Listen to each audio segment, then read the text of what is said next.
About 100 kilometers from where I am right now is a city called Almeria, which also has what is called the Sea of Plastic. And that is for the greenhouses that produce a large percentage of Europe's vegetables. I did not know that it was so close. I did not know what it was. But you know, when you move here to Spain from the United States, obviously food is something that's on your mind and the difference in quality. And this is a huge reason why.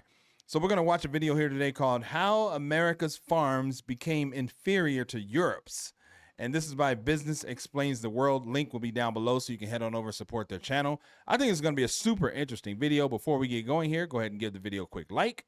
Let's see what we can see. Check this out. This is Almeria, Spain, and it's completely white. You can see thousands of these huge rectangular rooftops. What are these and what's underneath them? I went to Spain to find out. And what I found was a sea of plastic. 150 square miles of it, to be exact. Oh, wow. And underneath all of this is something you wouldn't expect. Gardens, tens of thousands of them. All of these structures are actually greenhouses. This region is roughly half the size of New York City, but it supplies nearly 50% of all of Europe's vegetables. That is an insane amount of veggies for such a tiny place. This kind of farming looks super different from what I'm used to seeing back home. And trust me, I'm from Nebraska. I know farms. But these massive US mega farms aren't growing rows and rows of fruits and vegetables. They're typically not even growing plants meant for human consumption. In 2023, the entire United States grew about 1 billion pounds of bell peppers, a decent, respectable amount. But here, just in Almeria, they grew 1.5 billion pounds. What? That's crazy. In that little small area that's half the size of New York, they grew 1.5 times that amount Of bell peppers. How is that even possible? If this tiny area is so crucial to Europe's livelihood, it got me wondering, why isn't America's system more like this? Yeah. Why are we getting so massively outgrown by a tiny plastic-covered desert in this little corner of Spain? Could it change? And for our own food security, should it change? So I did what we always do here on Business Explains the World. Flew to the source to see it for myself, talked to the people who actually make it happen, and find some answers. And after all that, one thing became clear. America's farms should look a lot more like this. That's interesting. I'm curious to know what it is, and I wonder why America's farms don't look like that.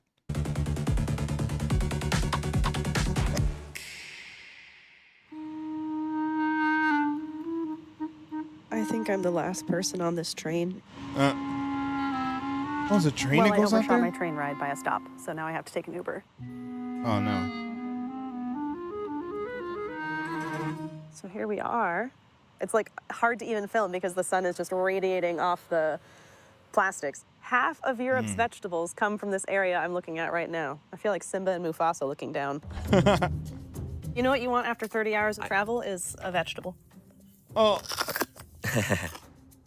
Today, we're at one of the tens of thousands of family-owned farms here in Almeria. This is a third-generation greenhouse.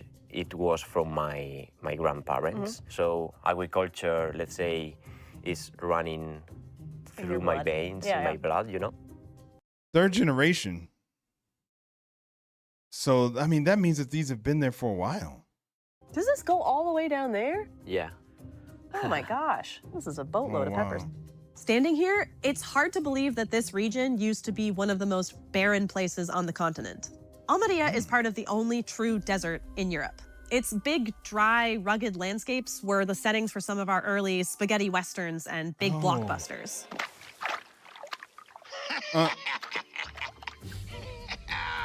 Not what you'd think of as an agricultural mecca, and for a long time, it wasn't. It used to be one of the poorest provinces in Spain, since the arid, windy climate and poor soil made the area basically unfarmable. But that all changed starting in the 1950s, when farmers around here got clever. They started by adding layers of sand and mulch to the soil to give it life, and then added layers of plastic to protect the plants from the harsh conditions. Plastic, for us, is like a shield. They found that crops grown underneath this plastic grew far better and were generally safer than crops grown outside of it. Sprinkle in some watering. That's true, because it seems like they would be able to control the environment, temperature, the humidity. Seems like they'd have more control over that. Yeah, I wonder if it doesn't even. I mean, they're probably not impacted by any cold weather, although they're, I don't know, on the southern coast of Spain, they probably don't get very much cold weather. Tech are better and were generally safer than crops grown outside of it. Sprinkle in some watering tech advancements, add in some greenhouse engineering techniques, and top it off with joining the European Union so that they can sell produce tariff-free, and you've got this massive greenhouse powerhouse you see here. Now, there's a lot more to the story of how this place came to be. Decades of transformation at the behest of a dictator, just as a teaser. But we'll put a pin in that for later. For now, I can see why they call this place El Milagro de Almería, the miracle of Almeria. Today, this tiny area grows between 2.5 and 3.5 million tons of fruits and vegetables every year. Oh, There are wow. other places on the European continent that can grow in greenhouses at scale, like in the Netherlands, for example, but no one can really compete with Almeria's 300 plus days of sunlight every year. These greenhouses don't have to burn through heat and energy in the winters like a lot of others do. I mean, it's February right now and it's hot. Oh, wow. And if you're thinking, but what about summer? Doesn't it get too hot? Don't worry, they figured that out too. When the temperature outside starts climbing into the 90s, farmers paint the outside with white chalk to reflect the sun back out. And scientists have actually found that this has had a cooling effect on the entire region. But to my American eyes, perhaps one of the most interesting things about Almeria is just how many people work here. There are tens of thousands of individual family wow. farms, including Hermans. Family teamwork. Wait, tens of thousands of individual family farms, which means that there's probably multiple people who work at those farms. So, damn, they employ a lot of thousands of people. No? Over the past few decades, including Hermans. Family teamwork, no? Over the past few decades, farmers around here have shifted away from using pesticides to doing something called integrated pest management. We don't use harmful chemicals. We use good insects that eat the bad ones. This kind Oh. of envelope. That's full of good bugs? Yes, they came out and then they start living in the plants. Oh, bug, Oh, bug, bug, wow. bug, bug, bug. This is the queen. Wait. I got to hear that again. So you're saying that they don't use pesticides, they use good bugs to kill the bad bugs. They That's start pretty living clever. in the plants. Oh, bug, bug, bug, bug, bug, bug. This is the queen. A spontaneous bug which eats everything. Spontaneous bugs, so you don't have to What? like import those ones. They just show up. It's a good signal to have this kind of mites in your greenhouse. Okay. That means that your crop is healthy. So that's the secret sauce for farmers here in Almeria. They sort of combine this like low-tech usage of things like just bugs, preserve your water, cover it with plastic. This means that growing conditions inside here tend to be a lot more consistent and less risky than if the plants were just outside. And all these farmers aren't competing directly with each other. Instead, they pool their crops and their power into cooperatives. This way they have more bargaining power collectively, and they're able to keep supplies consistent and incomes pretty high throughout the year. When I say gas station food, the American audience is not thinking fresh fruits and vegetables from like 50 feet away. So I'm really curious to go see what we can see. Yeah, see Almeria. Pueblo de Picar, Almería, España. Little Spanish class for a little road trip snack. There you go. So this greenhouse system really seems to be working out for Europe. The US, on the other hand, There does we go. things a little differently. This is a map of all the farmland in the US. Over here and over here is where we grow our fruits and vegetables. We grow a lot of it. Okay. Yes. I am familiar with California, which is in the west for fruits and vegetables and things like that. Central California. Just not enough to feed ourselves. And not because we can't, we just don't. The US is the world's largest importer of fresh fruits and vegetables, a phenomenon that's been on the rise for decades. These days, on average, more than 1/3 of the vegetables consumed in the United States every year are imported. Some crops, like cucumbers, are almost entirely imported.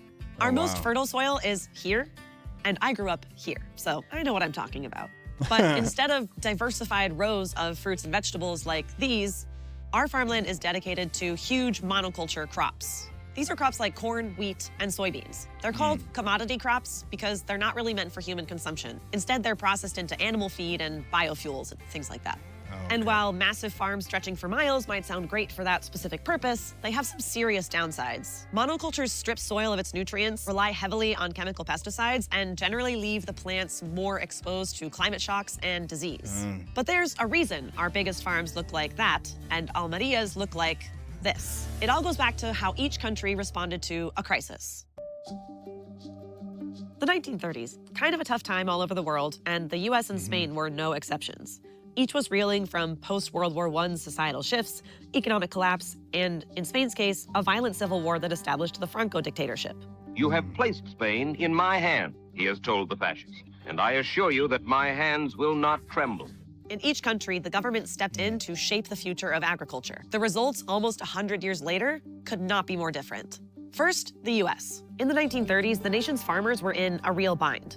Encouraged by the government to overproduce during the war, prices crashed in the 1920s. And all of this was happening right as the Dust Bowl was wreaking havoc on farmland. A lifetime turned to dust. A way of life ended. By the thousands, they abandoned their homes. So while the rest of the country got speeded up, farmers suffered. Nearly 1 million of them lost their farms in the first 4 years of the Great Depression. So the government took action.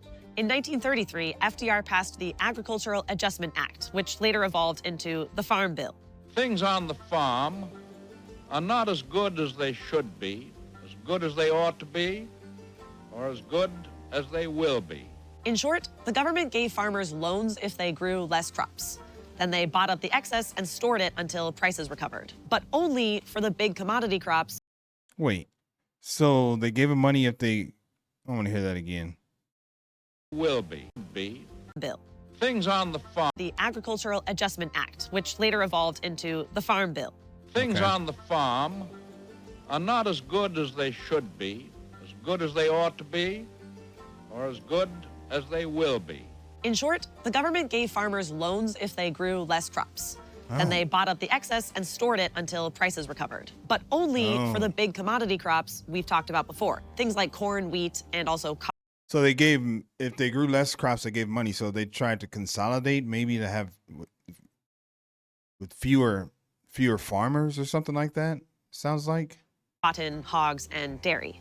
And it worked. Prices stabilized and farms stayed in business, especially the biggest ones. They were the ones already growing those commodity crops, so they benefited disproportionately from the government's loans. Smaller farmers and sharecroppers got next to nothing. Okay, remember all that. Now, back over to Spain. Spain was reeling in its own way. Post-World War I overproduction, economic depressions, and a violent civil war that led to the establishment of the Franco dictatorship.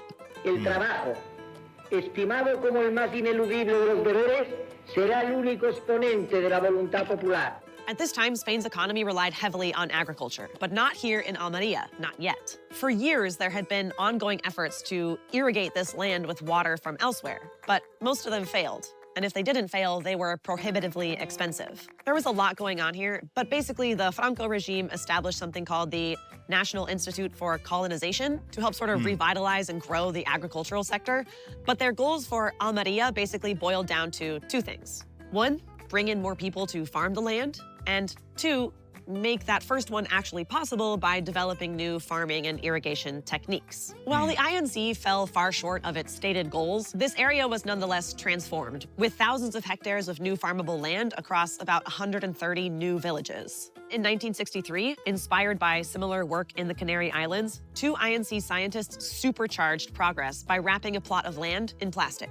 The idea took off, and so did the productivity and profitability for the area's many, many small farmers. And all these small farmers banded together so that they could sort of stand up against the government. And that was a big contrast to what was happening in the United States. From the 1930s onward, right. Because Oh, well, she's probably about to explain now, but they band together to stand up against the government, where it sounds like the government took control in the United States with the Farm Bill, or the Farm Bill. That was a big Let's see what she says. contrast to what was happening in the United States. From the 1930s onward, the farm bills just kept propping up these larger farms that were growing commodity crops. As smaller farmers had to give up, the bigger farms got bigger, gained political lobbying power, and expanded their already massive commodity empires with the invention of new synthetic fertilizers and pesticides. So while farmers unified in Almeria, they were fighting each other in the US. Jump to the 1970s and the That's true. They're fighting each other. So the smaller farms and the bigger farms are fighting each other. And then I'm sure you had some corrupt bigger farms who were lobbying people, and they were probably going against each other. The bigger farms were. It sounds like it was just a mess. unified in Almeria, they were fighting each other in the US. Jump to the 1970s, and the US government pivoted towards a free market approach aimed at just making food as cheap as possible for the consumer. What this meant for farmers is that Old MacDonald used to have a farm with chickens and cows and vegetables and oats, to Old MacDonald only grows soybeans or wheat or corn. Pick your monoculture. Oh, wow. And with all of that storable product, we started exporting. By 1975, the US accounted for 50% of the world's grain exports. So all of that backstory is why Almeria blossomed into this, and the United States blossomed into that. And the Farm Bill today still very much drives what the US prioritizes in its food system. The law still favors these big commodity crops, like soybeans and wheat, while smaller vegetable and fruit farmers are sort of left on their own to navigate price dips. For example, in 2024, more than $3 billion in subsidies went to corn, and not even corn that people eat. Oh, wow. So basically, Wait, what were the other things? Corn, soybeans, cotton, wheat. Oh, wow. Rice, grain. went to corn, and not even corn that people eat. So basically, we import what we want to eat, and we export what we don't. Now, there is substantial fruit and vegetable farming in the US, but there are also real issues plaguing our farms, like growing water scarcity and land loss. So when you look at a place like Almeria, which is so small but maximizes the use of its water and its land to produce all of this, it makes you wonder, shouldn't we, the United States, be able to do the same thing? The answer is kind of. We do have greenhouses. Well, you should be able to. But maybe she's saying kind of that can they? Because maybe they can't. Some of which are very large and successful. But ultimately, our system can't really compete with greenhouses in places like the Netherlands, Canada, and Spain. And that's because of money, labor, and centralization. Put simply, in the US, it will always be cheaper just to import from our neighbors. There is no competing with that. If we can expand greenhouses, well, so can Canada and Mexico, and they're gonna do it in a cheaper way. Add to that the issue of labor, which has always been complicated in the US and is especially so now.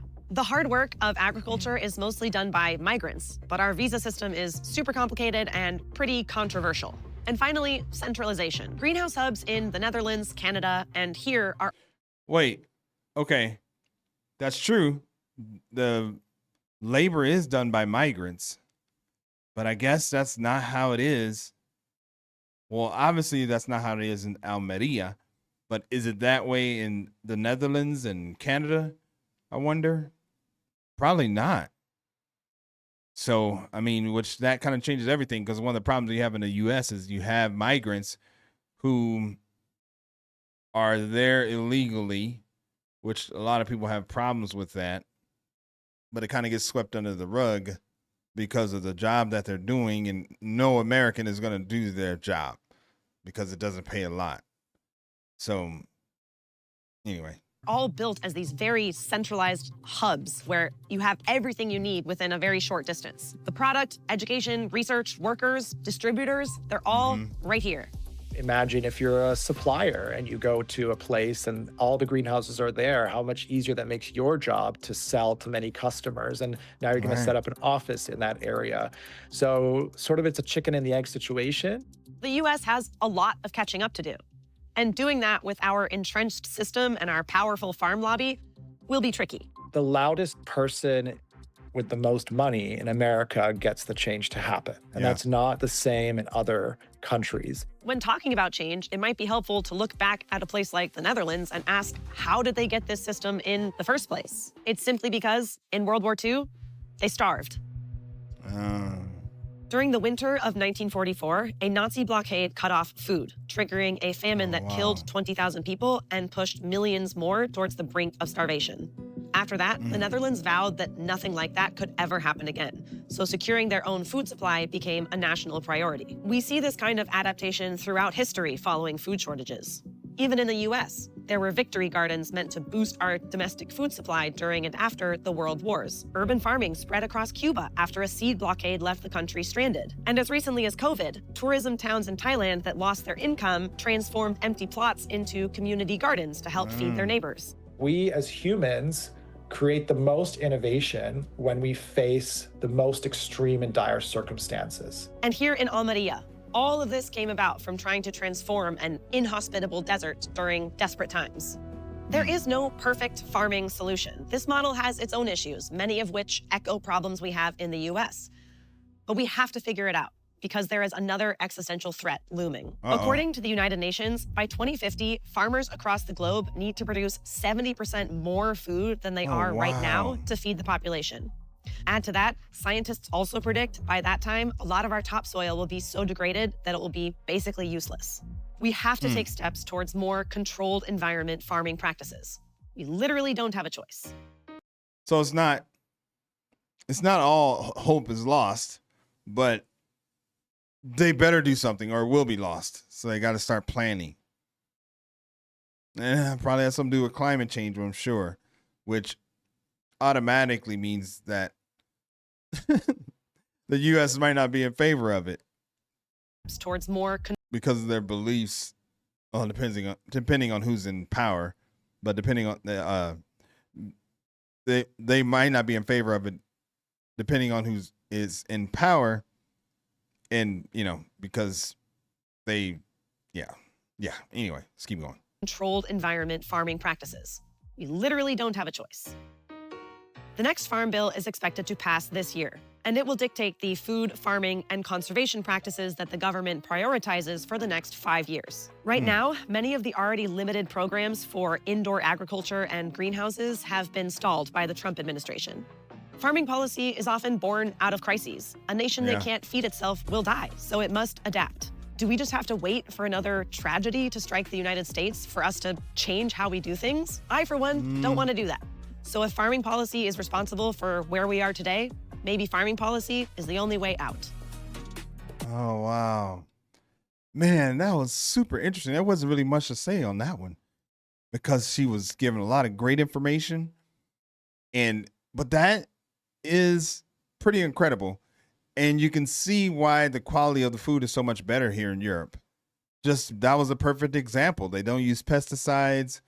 They're grown, it seems like they're grown naturally. They have, good bugs that take care of the bad bugs the way that it should be, the normal ecosystem. So I think that was really, really great. That was a great video. I'll definitely include a link in case you want to go and watch it without me saying every once in a while. But if you like that video, you want to see more reaction just like that, then subscribe to the channel, man. It's easy and it's free. My name is Greg, and we'll catch you on the next video. Peace.